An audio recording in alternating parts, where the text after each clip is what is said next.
Hi, my name is Mason. I am 18 years old. This lighting sucks. Let me fix it. Is that better or worse? I feel like I'm at the eye doctor, like 1 or 2? 1? Maybe that's too niche. Maybe that's only my eye doctor. Anyway, my name is Mason. I'm 18 years old. I'm a streamer, content creator, YouTuber, TikToker, whatever you want to categorize it as.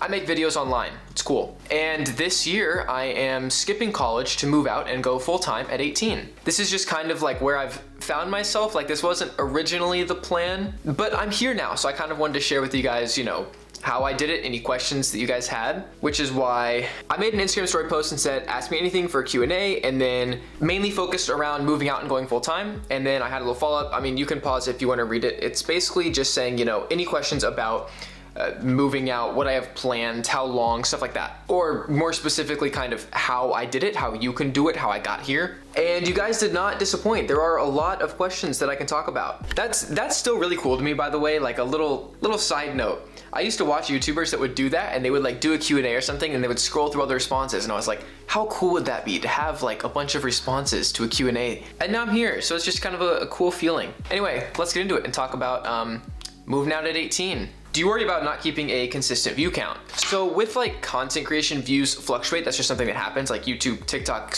Twitch, streaming, anything. Views have periods where they go up and they're really high for a little while, and they have periods where they're like in the depths for a little while. You kind of have to be at a point where not only do you have enough money to like sustain yourself during your highs, but you have enough money to sustain yourself during your lows. So if you take like the last 6 months of your income and find like the lowest month, is that enough to still sustain yourself? So it's really just like, you have to play it safe. You know, a lot of this for me has been about playing it the safest I can, even though I'm not really in a position where I can like 100% confidently play it safe. Calculated risks is what it is. I'll be good though, even if, you know, things go belly up, I'll still be able to like finish out my lease. And worst case scenario, you know, it's not like I'll go to jail or something. What's the hardest part of being a creator? The hardest part about being a creator is the ideas, for me at least. Filming the videos isn't necessarily hard, and like editing the videos isn't necessarily hard. Both of those things are time consuming, and you have to like know what you're doing, and it comes with experience, but they're not hard, like really challenging. When you want to be more consistent, and like if you want to upload 2 to 3 videos a week, you have to have 2 to 3 good, unique ideas a week. So that's the hardest part for me, literally just the ideas, which is part of why I like streaming so much, and then like posting clips from streaming on TikTok, which is something that I know a lot of people do, and it's a great way to start. Because when you stream, you don't really have to think of like ideas, you're just you. And you know, maybe that's enough for people. Is your content going to change when you move? Yes, I'm gonna be making a lot more like lifestyle focused videos rather than having necessarily, this channel's kind of been a mess. Like I started out doing like tech and gaming setups, and then I remember I posted a few gaming videos, and like I sort of got into like aesthetic, like room tours, setup tours still, and then I kind of shifted towards lifestyle, and now I think I'm kind of in this lifestyle spot and I'm pretty comfortable here. I like the spot that I'm at, kind of. I feel like my life right now isn't interesting enough to fully sustain lifestyle content, which is part of why I've been so inconsistent over the past 6 months or so. But once I move, there will be a lot more like lifestyle focused videos, you know, vlogs, day in the lives, stuff like that, because I feel like my life will be more interesting and eventful. Are you going to college? No. Personally, I don't think that college is necessarily like, oh, college is a big scam, never go to college. But I also don't fall on the side where I'm like, oh, college is necessary, you have to go to college to be successful. I think that college is very much applicable to certain things, like depending on what you want to do with your life. Like say you want to go be a doctor, you're gonna want to go to college, you know what I mean? Like that's necessary to become a doctor. But if you want to be, you know, an entrepreneur, then I don't think the college is necessarily, you know, necessary. For me, trying to be a YouTuber, streamer, I don't think that there's anything I would learn in college that would be more valuable than things that I could learn myself through experience. So the way I think of it, I could go for 4 years to college and learn about like marketing, or I could just do it for 4 years and learn through doing it. I think that the best teacher is failure. I know that sounds really corny, like something out of a Walt Disney movie, but it really is true. That's just how I see it. So I'd rather go actually do it for 4 years and learn through doing that than go to college for 4 years. How do you get your first sponsorship? This is more towards people that are starting out, obviously. My first sponsorship. The first time I was ever paid for a video is different than my first sponsorship, because sponsorships are technically when a brand brings you on board, like to their brand, and you are like fully repping that brand for usually a several month period. Whereas being paid for a video is different. For me on TikTok, I got paid for my first video I think at like 50,000 followers, something like that. Right now I'm at almost 500,000, so go follow the TikTok if you want to. But I specifically have been making content in the tech niche on TikTok, which is a really like rich area for brands. So when you make tech content and you're consistently getting people that are like viewing your videos and trust your opinions, then you have brands that want to send you tech products, and then they'll pay you to feature those tech products on your page. So you can flip this towards whatever kind of content you're making. If you're making lifestyle content, maybe a clothing brand would want to sponsor you, or, you know, pay for video. You know, maybe a cologne brand or a headphones brand. You know, all these things you can think of, like products that you use in your videos. If you ever use a product in your videos, think, would this company want to maybe sponsor this? You can easily go and just like cold email hundreds of brands asking, and I know people that have had success doing that. In my opinion, I think that it's probably better to just wait for them to come to you, but you have to make sure that you're reachable. So add a business email in your descriptions of all your social medias. Go comment on brands' posts and be like, oh, these look so sick. And you never know, you might get a DM from them. I've done that in the past. Like I've gone to comment on a brand, like not a want but a need, or something funny like that. And then they'll DM you or email you and say, hey, saw you were interested. Would you want to work something out? How can I start making lifestyle videos and tech videos without all the fancy equipment? If you have a phone, you have all the fancy equipment that you need. You can make videos with your phone's camera. Nowadays, these cameras are so good that you can really start with your phone very easily. I started TikTok with my phone, and I didn't have this one, which is obviously like a nicer phone. When I started TikTok, I had my old iPhone, and I filmed hundreds of videos on the iPhone and was posting, I think it was like 8 times a day, every day for a few months straight. And I grew pretty quickly because of the consistency. I would say it's like a scale of quality and quantity, right? And the higher you go on one end, the lower that you need to be on the other. If you're daily vlogging for 3 years straight, the quality of your videos doesn't have to be that high because you have so much consistency. But then if you're uploading, you know, once every 6 months, that quality has to be so high because the consistency is so low. Or quantity. I switched words halfway through. So yeah, if your quality from your tech holding you back is lower, just make sure that your quantity makes up for it. Also, there's more to having a high quality video than just the equipment that you use, so you can make it high quality in other ways. If you were not a streamer, what would you do in your life? No idea. I've never been this passionate about anything before. For me, like streaming cuts into a childhood passion of mine, which was playing video games, and now like finding a way to monetize that is really cool.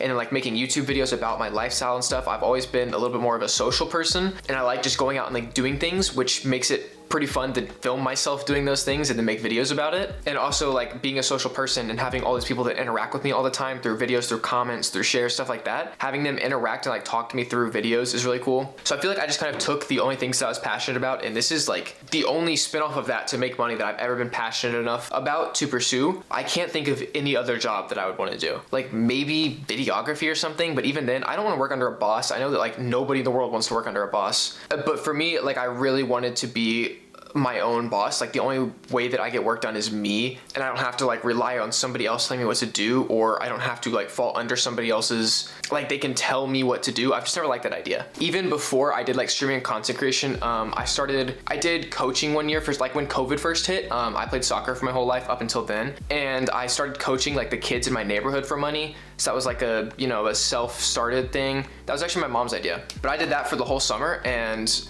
that was pretty good. I earned a lot of money doing that. I customized shoes at one point. Let me see if my Instagram is still a thing. I don't remember if I deleted this Instagram or not. Look at these, the Bape Air Force Ones. All me, baby. We got the cartoon Vans. Tell me I didn't do God's work on those shoes. So even back then, like these Bape Air Force Ones, I sold them. The person that bought them paid $350 for them. Now I paid for the shoes, so it's only like, you know, 200 something profit. But that's really good for customizing shoes. So I've always been finding ways to like make money myself without necessarily having a boss. But this is just the one that kind of stuck, you know? What's the biggest thing that scares you about moving out and living on your own? I would say not having anybody else to rely on, like only having myself. I know I was just talking about how I like that idea, and I do like that idea, but that's also a scary idea because there's no one to fall back on if you mess up. The idea of like, it all falls on me to make this work, and if I can't make this work, that's not the right way to explain it. The idea that like if I forget something, no one's there to remind me, or like if I need to do something, no one's there to kind of push me to do it. It's just me. It all comes down to me. So yeah, that's kind of a double-edged sword because I like that idea, but it also scares me a little bit. I'll have to learn as I go. Where are you planning to move out? I'm planning to go to Dallas. I want to stay, I'm in Texas right now. I'm in a suburb of Dallas, so I want to move to Dallas and kind of make that upgrade. I want to live in a big city, and I want to be like within the hustle bustle of the city. easy. I know that's not for everybody. I know a lot of people actually hate that idea, but for me personally, I am like a hustle bustle person. Like when I was trying to decide on colleges back when I thought I was going to college, I basically immediately marked out every like small college because I wanted to be in one of those massive ones where you can walk across campus and not see anybody you know. And it's just like the, you know, hundreds and hundreds of people all around you, all doing their own thing. Like that idea, I like that idea. So I want to live in a big city, which is why I'm going to Dallas. And then eventually I want to maybe go to like LA for a couple years, New York for a couple years, Florida for a couple years, like see all the big cities and live in them. Are you going to have a roommate? Maybe. We haven't really decided. I've been talking with somebody for a while. The current plan is to move in with a roommate, but neither of us are like fully locked in on that. We both have a couple factors that are still being figured out. I am 100% moving out. It's just there might be a chance that I live alone. I think I'm living with a roommate though. The current plan is live with a roommate. When you get older, do you get tired of it? Content creation and streaming has lost its sparkle a little bit, I want to say. I'm still super